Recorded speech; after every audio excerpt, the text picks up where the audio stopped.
Bueno, Lu, trajiste hoy comercio exterior. Sí, bueno, como decía recién, todas las novedades y todo el conflicto ahí con Vicentín empezó a poner en todos los medios en agenda que el comercio exterior es un tema muy importante y qué pasa y quién tiene el manejo de las divisas. Ahora, yo te digo, ¿qué pasaría, Jessy y Sol, si yo les digo a ustedes que hoy el comercio exterior, que hay un monopolio del comercio exterior hoy en Argentina? ¿Qué me dicen? Manos privadas de algunos pequeños grupos económicos. Ahí va.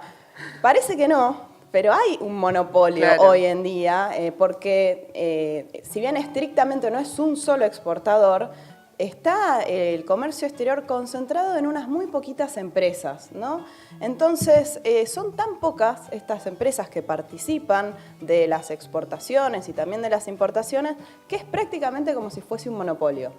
Pero entonces, bueno, para empezar, ¿qué es un monopolio? ¿Sí? O sea, rápidamente, un monopolio es aquellos mercados donde hay un solo vendedor, en este caso es un solo exportador o también importador. O sea, un solo intermediario en el caso del comercio exterior. Esto significa que ese solo intermediario tiene mucho dominio sobre todas las decisiones de qué se exporta, qué se importa, ¿sí?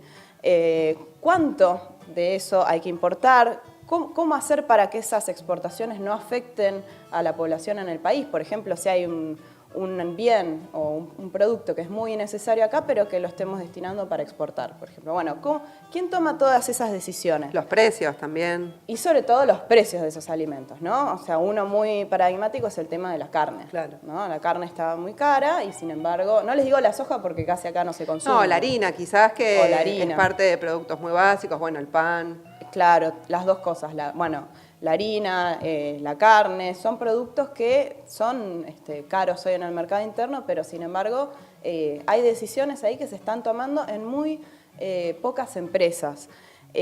Cuando son estas poquitas empresas, técnicamente se le dice oligopolio, no se le dice monopolio. Pero la verdad que es lo mismo porque son, la verdad, 10 empresas que controlan el 91% del comercio de granos.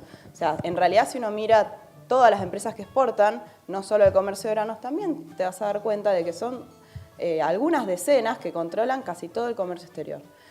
Entonces, por ejemplo, bueno, ahí tenés también a algunas automotrices, ¿sí? Algunas de los metalíferas, pero básicamente, o sea, la mayor parte de lo más importante es el comercio de granos, es lo que más divisa genera. Y todo esto es lo que saltó con la cuestión de Vicentín. Y a mí me llamó mucho la atención porque el decreto con el cual el gobierno interviene en la empresa Vicentín lo dice explícitamente. Esto es un problema porque el 90% de las exportaciones está en manos de 10 empresas. O sea, el propio gobierno esto lo está sacando, lo estuvo repitiendo. Y es muy importante decir, no es una novedad, esto ya lo decíamos, es un tema estructural, que hay muy pocas exportadoras. Si nos miramos nada más el comercio de granos, ahí tenemos a Cargill, Vicentín, Dreyfus, Nidera, AGD, Bunge, son las famosas empresas muy conocidas que tienen sus propios puertos privados. Sobre el río Paraná tienen los puertos que se privatizaron en los 90 y los siguen teniendo ellos. Sí. Ahora, claro, ¿cómo eso afecta a la gente común, digamos? Claro. ¿Cómo nos afecta, digamos? ¿Qué importancia tiene para...? Bien, bueno, un primer punto es lo que decíamos antes de la capacidad que tienen para manipular o imponer determinados precios de bienes básicos de nuestro consumo cotidiano, como son los alimentos, ¿no? Claro. Pero también está el tema, dos cosas más. Uno, que muchas de ellas, la mayoría son multinacionales. Entonces, su principal interés está en hacer ganancias y sacarlas afuera. Reinvierte muy poco, es una práctica, digamos, de reinvertir muy poco y la sacan para afuera con un montón de mecanismos que teniendo ese control del comercio exterior los pueden hacer a través de precios entre sus casas matrices y las filiales, precios de transferencia o créditos entre ellas, que las hacen figurar de una manera contable para poder sacar afuera esa plata, es una forma de ocultarlo.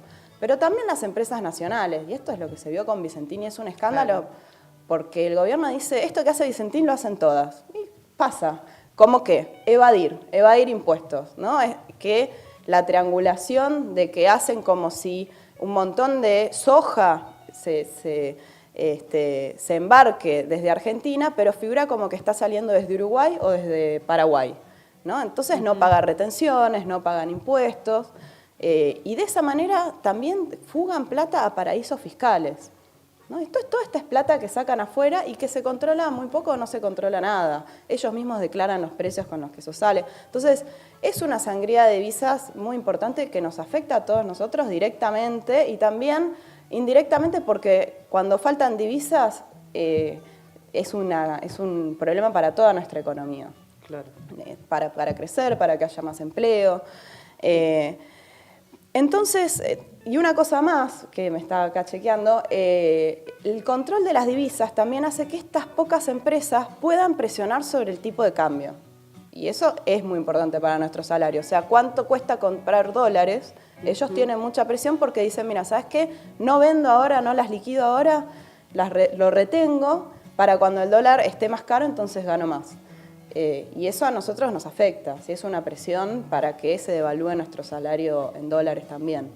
¿Y eso cómo se podría evitar, digamos? Bueno, ahí está, o sea, lo que estábamos diciendo, el monopolio del comercio exterior hoy está en manos privadas. Claro. Y habría que pensar un monopolio estatal en manos del Estado del comercio exterior, es decir, que sea el Estado el intermediario, el que decida qué se exporta, qué se importa, digamos, importar maquinarias, elementos que se necesitan para que la economía dé una mejora tecnológica, para que se pueda proveer a la industria, por ejemplo, o que se decía que determinados alimentos no necesariamente haya que sacarlos afuera, sería abastecer a la producción interna.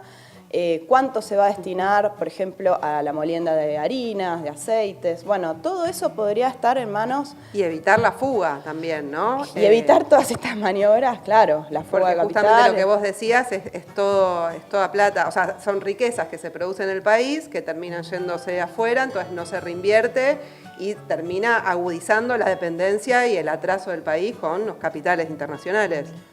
Totalmente, sí. Y ahí olvídate de frases como soberanía alimentaria. Todo. Claro. Y es que la soberanía alimentaria es esto, es poder decidir. En concreto, ¿qué sería esto? ¿Cómo se come esto del monopolio estatal del comercio exterior?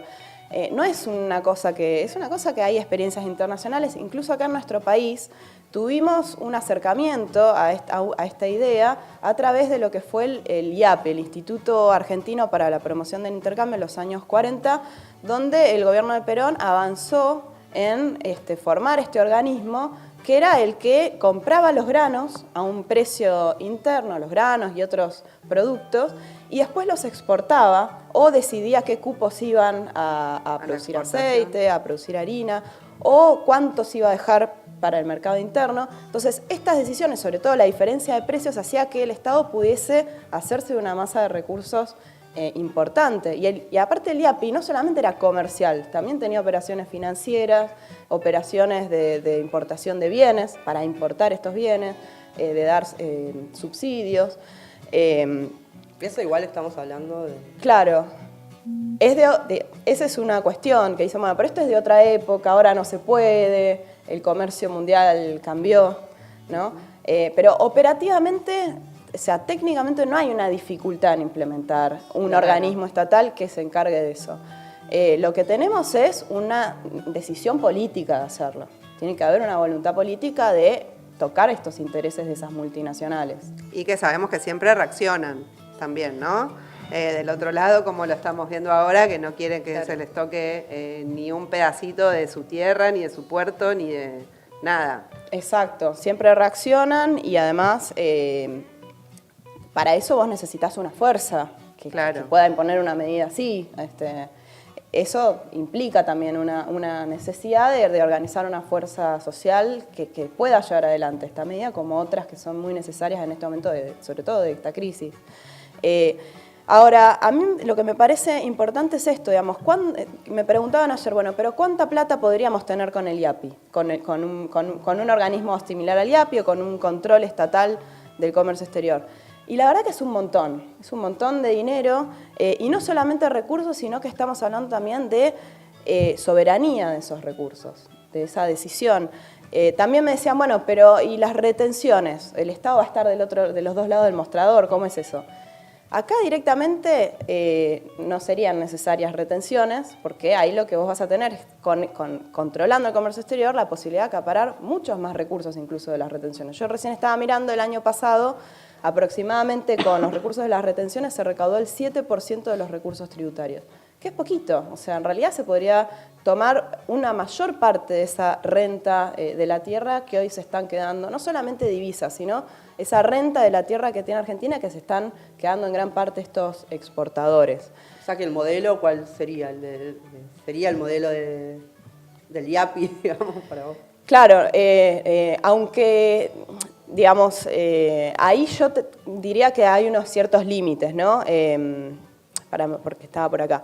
El IAPI sirve para ver lo que se hizo, ¿sí? Pero, ¿qué pasó? Al no estar las decisiones realmente apoyadas en los trabajadores, en las mayorías sociales, en determinado momento se dio vuelta y empezó a dar subsidios hacia el sector rural, subsidiando incluso a grandes propietarios de la tierra, que hoy también se quedan con gran parte de esa renta. Yo quería aclarar un poquito qué es esto de la renta de la tierra, que quedará para otra vez, pero hay una ganancia extraordinaria que tiene la Argentina, ¿sí? Porque tiene tierras muy buenas en comparación con el resto del mundo, que no es porque hay un empresario que es un capo que se queda con esas ganancias, sino que tiene que ver con condiciones diferenciales de la tierra para tener mejores rendimientos y que se la están quedando los agroexportadores, pero también los grandes propietarios de tierra. Entonces ahí me parece importante que el IAPI, por ejemplo, en determinado momento empezó a subsidiar a esos productores, o sea, no estaba realmente puesto en función de los intereses de las mayorías sociales, y por eso me parece también que no es solo una gestión estatal, sino también pensar un monopolio del comercio exterior que las decisiones y la transparencia de la información esté apoyada a los trabajadores en un gobierno de los trabajadores. O sea, son claro, medidas porque ahí la fuertes. medida que debería acompañar algo, o sea, una medida de monopolio estatal del comercio exterior, tiene que ver también, me parece, con ir a ver dónde están los grandes propietarios de la tierra, los grandes propietarios de los puertos. Hay una serie de medidas que, o sea, si no las experiencias como la del IAPI, que quedan truncas también porque el poder concreto, económico, sigue concentrado en pocas empresas multinacionales.